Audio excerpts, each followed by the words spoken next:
Mesdames, Messieurs, bonsoir. Très heureux de vous retrouver sur TV Agri. Alors, vous le savez, nous sommes partenaires des 48 heures de l'agriculture urbaine. Nous faisons beaucoup de débats et le thème de ce débat, c'est vin urbain. Est-il un vin comme les autres? Pour en parler, j'ai le plaisir d'accueillir Sylviane Leplâtre. Bonjour.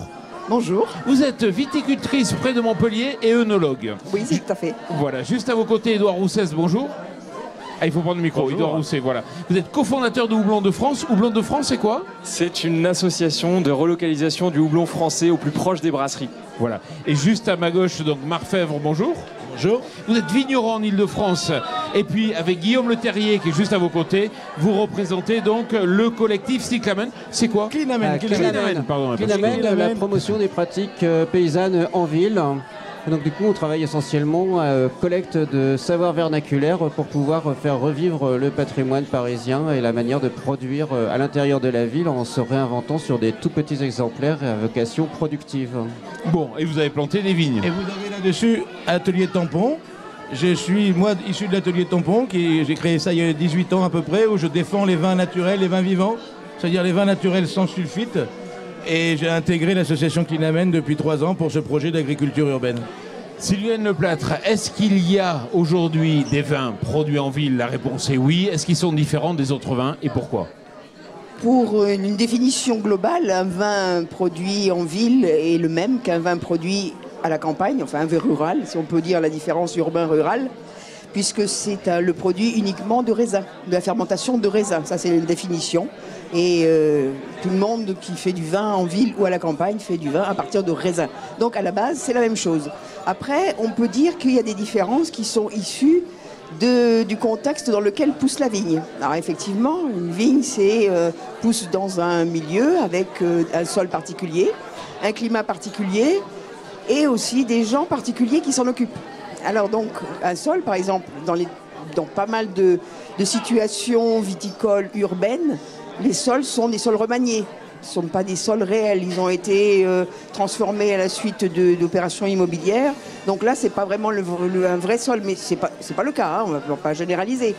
Le microclimat peut être différent puisqu'il y a des bâtiments, donc on va faire une perturbation de la température, de la pluviométrie, des rayonnements. Et également, il ne faut pas le nier, parce que vous l'avez vécu à Paris, il y a quand même le problème de particules qu'il y a à l'intérieur, dans l'atmosphère des villes, qui est importante. La vigne est une plante qui absorbe énormément par les feuilles, beaucoup plus qu'elle peut absorber par des racines. Donc, eh bien, il va y avoir une particularité qui peut être non négligeable suite à des pollutions importantes. Peut-être. C'est le cas. Si on veut prendre une caricature, les vignes qui sont à côté de carrières, par exemple, sont particulièrement abîmées par la pollution qui est due à ces carrières. Donc on peut considérer que quand il y a beaucoup de particules en suspension dans une atmosphère, eh bien, on va avoir probablement une absorption importante par les vignes, par les feuilles des vignes. Vous qui êtes viticultrice, est-ce que ça vous semble une ineptie de produire du vin à Paris? Ah ben pas du tout. D'abord au niveau traditionnel, c'était ce qui se passait, puisque en fait on produisait du vin pour les consommateurs citadins. Les villes n'étaient pas forcément de la taille de ce qu'elles sont maintenant, mais bon, il y avait toujours une consommation qui était nécessaire, alors que ce soit à l'intérieur d'une ville ou en périurbain. Donc la production de vin était nécessaire pour les citadins. Donc on revient à l'histoire. On a éliminé les vignes des villes parce que c'était beaucoup plus intéressant de planter des immeubles plutôt que de planter des vignes.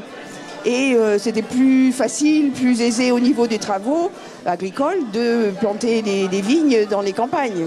Donc ça permettait de produire davantage. Mais sinon, à la base, la production, on parle du vin de nos gens, c'est pas pour rien, hein. Donc il y a toute une histoire, l'histoire de la vigne à Paris est particulièrement riche justement de toutes ces situations de production et de transfert de droits, de production, de vente des vins. Et on revient à cette histoire-là. Alors, c'est vous qui avez les clés de tous les chais de Paris. Est-ce que le vignoble à Paris, c'est marginal, très marginal, anecdotique? Je sais pas ce que vous voulez dire par marginal ou anecdotique, c'est petit, oui, effectivement, c'est des petites puces hein, par rapport à ce qu'on peut trouver ailleurs. Mais on se rend compte que dans le monde entier, la production de vignes urbaines est importante. Par exemple, il y a des vignes à Vienne, ça fait quand même 700 hectares. Il y a des vignes à Prague, ça correspond quand même à peu près à une quinzaine d'hectares. Il y a des vignes à Turin, bon, un petit hectare. Il y a des vignes qui sont de plus en plus plantées dans beaucoup de villes du monde entier. Donc, qui correspond à une remise en goût du jour de la tradition historique. Et il y a de plus en plus de projets dans des vignes, dans des villes de France ou d'ailleurs. Par exemple, vous avez dû entendre parler des vignes qui ont été plantées sur des toits à New York. Bon, il y a aussi des gros exemples qui ont fait de plantations à Angers, dans l'association Vignes en Ville. Il y a des plantations qui sont faites aussi sur Clermont-Ferrand, sur Dijon. On se retrouve là avec une caractéristique majeure. Qu'est-ce de différence entre vignes urbaines et vignes rurales? C'est que la ville grignote, a grignoté. La vigne a perdu de plus en plus son potentiel à cause de l'urbanisation. Donc on voit par exemple la ville de Nice avait un vignoble qui s'appelle Bellay et qui perd de plus en plus de sa superficie à cause de l'urbanisation. Donc on a cette caractéristique-là. En fait, le problème majeur, c'est le problème de disponibilité en foncier. Il pourrait peut-être être éventuellement intéressant de replanter les friches industrielles en vigne, pourquoi pas, après tout. Ouais, bon. Et donc, ça pourrait être une solution, plutôt que de laisser des vieux bâtiments qui se détruisent, ben, on pourrait replanter en vigne. Marc Fèvre, vous justement, vous avez planté des vignes, vous n'avez pas encore récolté. Ah non, nous, on a obtenu l'autorisation à l'université de Villetaneuse Paris 13 d'occuper 1 hectare en février 2015. Donc on attaque la 3e année là. Donc on vient de faire... Oui. Et donc on a commencé directement à planter une pépinière, donc avec 4000 boutures en foule, et qu'on a planté l'année suivante dans les terres. On a labouré la moitié de la surface plantable avec des chevaux. Olivier Cousin, Éric Dubois, Philippe Delmé sont venus nous filer un bon coup de main. Et l'autre partie, sur une idée de Guillaume, on a paillé. Et donc on plante à partir d'une surface paillée, la moitié, et l'autre moitié labourée. Voilà. Guillaume, comment vous avez choisi les cépages? Comment vous vous basez sur des choix techniques? En fait, nous, ce qu'on a fait, on a d'abord fait un travail de recherche d'historien, tout simplement. On a repris les vieux textes en essayant de comprendre comment ça fonctionnait la vigne avant qu'elle soit reprise par les bourgeois en 1789 et de voir comment on produisait du vin localement à l'époque où il n'y avait pas la légende qu'il a aujourd'hui à Paris qui est restée en place après le phylloxéra. Et donc du coup, à partir de là, nous, on avait la chance d'avoir un terrain qui était vraiment valorisé, c'est-à-dire on était dans le fond de la plaine des Vertus, dans les vergers. On savait que traditionnellement, les vergers avaient pris la place des vignes. Et donc du coup, on était sur la fac qui avait vraiment, elle, pas du tout travaillé ses sols, qui avait repris les terrains directement sur place, dans un endroit où finalement la pollution urbaine n'existait quasiment pas parce qu'on avait mis nos moutons sur place et en faisant venir le vétérinaire bio qui était sur place, il disait mais là vous avez une plaine, une biodiversité incroyable, vous pourriez labelliser du foin de croc sur place tellement c'était beau quoi. Donc à partir de là on a commencé à réfléchir à comment on pouvait cultiver, on a rencontré Marc et puis autour de 2-3 verres on s'est vite rendu compte que c'était intéressant de produire du vin, le directeur de la fac était très intéressé aussi par la chose et à partir de là on a pu nous voir comment, finalement, on pouvait faire renaître un vin naturel à Paris, parce qu'on n'en voyait pas beaucoup, on n'en connaissait pas en tout cas, et le travailler de manière bénévole, ça permettait de sortir des carcans habituels de la production pure et simple, pour retrouver du goût avec une vraie remontée minérale, et des cépages qui ont été directement parrainés par des vignerons qui ont accepté de jouer l'aventure avec nous, parce qu'on n'était pas du tout dedans. Donc c'est vraiment avoir un pont entre la ville et le rural, et de faire ces échanges réguliers pour qu'on puisse avoir non pas une agriculture urbaine qui va être juste un aspirateur de savoir qui va être de ruraux, mais qu'on ait un vrai échange qui puisse exister et qui puisse permettre d'avoir... Aujourd'hui, nous, on est plutôt un laboratoire qui permet à des vignerons de transposer parfois certaines méthodes, et puis nous, on va se servir de leur. Comment vous allez le vinifier? Pour l'instant, on va déjà essayer de faire du raisin. Parce qu'on en parlait tout à l'heure avec madame, l'essentiel pour faire du vin, c'est d'avoir du bon raisin. Donc un jour, vous allez en avoir. On fait un beau travail pour essayer d'avoir du beau raisin.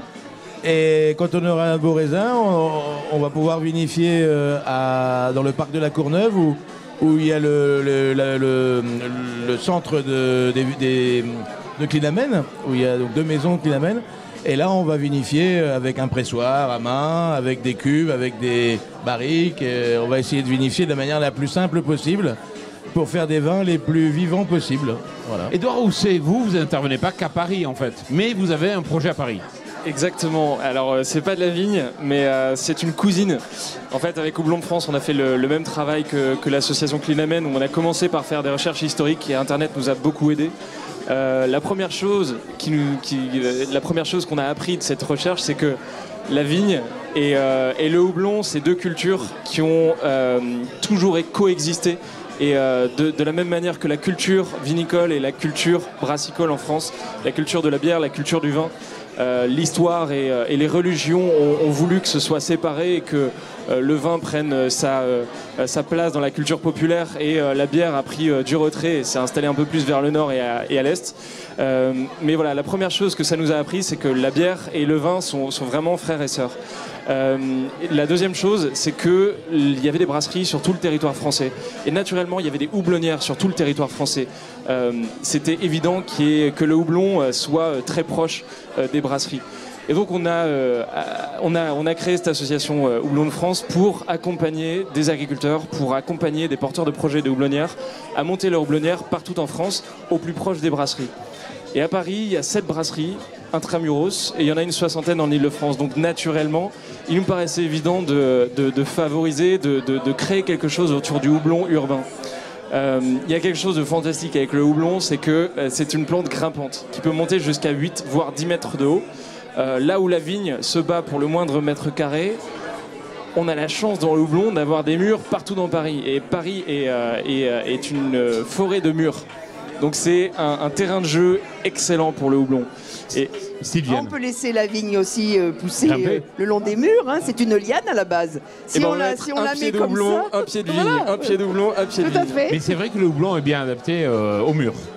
Le houblon est super adapté au mur. On en a fait l'expérience. On a commencé un projet donc de houblon urbain avec les houblonniers parisiens il y a 2 ans.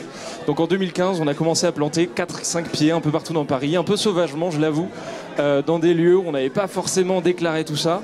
La moitié s'est faite arracher par les jardiniers parce que c'était dans des jardins. Et l'autre moitié s'est très bien développée malgré le peu de soleil, malgré le peu de soins qu'on y a apporté. Ça s'est quand même super bien développé. Donc c'était un test assez concluant. L'année suivante, l'année dernière, on a planté 600 pieds dans toute l'Île-de-France. Quand je dis on, c'est ce collectif des houblonniers parisiens qui se réunit en fait sur un groupe Facebook qui s'appelle les houblonniers parisiens tout simplement. Et donc là, cette année, on s'est fixé un objectif qui est super ambitieux. C'est 1800 pieds dans toute l'Île-de-France, dans des zones urbaines, mais dans des zones un peu plus rurales. Et l'association de la Sauge, qui organise les 48 heures de l'agriculture urbaine, ils sont en train de monter une houblonnière de 200 pieds. Voilà, ils ont l'espace et là ils n'utilisent pas des murs, ils utilisent un système d'échafaudage. Et 1800 pieds, ça permet d'alimenter une brasserie ? Alors 1800 pieds, ça permet d'alimenter une brasserie, même un peu plus. En fait, c'est beaucoup de brasseurs amateurs qui sont dans les houblonniers parisiens, qui sont à la fois brasseurs amateurs et houblonniers amateurs. Donc ils utilisent leur houblon. Il y a aussi une partie de houblons qui sont produits en Ile-de-France, notamment ceux de la Sauge, qui sont fournis pour des brasseries, notamment la brasserie de Maury dans le cas de la Sauge. 1800 pieds, en fait un pied c'est 500 grammes, une moyenne de 500 grammes de production. 500 grammes de houblon, c'est suffisant pour 1 hectolitre de bière. Quand on aime bien le houblon et quand on aime houblonner les bières, ça suffit pour 1 hectolitre. 1 hectolitre c'est 100 litres, 100 litres c'est 300 bouteilles de 33 centilitres. Donc quand on fait le calcul 1800 pieds, ça nous donne 800 kilos, ça nous donne de quoi faire pas mal de bière. Quoi. Sylviane, est-ce qu'il faut inventer demain une AOC vin de Paris ? L'intérêt des vignes urbaines, c'est c'est la différence majeure avec les vignes rurales, c'est qu'elles n'ont pas de législation particulière, notamment à Paris. Mais c'est un peu la même chose dans d'autres pays du monde. Par exemple, il y a le cas d'un vigneron au Canada, à Québec, qui n'a pas pu encore commercialiser son vin parce qu'il n'a pas eu l'autorisation de monter sa cave. Donc, il y a de la législation avec les vins.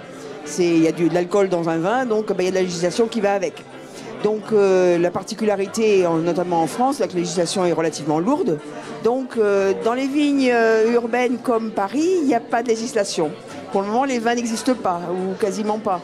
Donc ça peut être une contrainte parce que on veut quand même essayer de vendre du vin. Donc pour le vendre, il faut qu'il existe.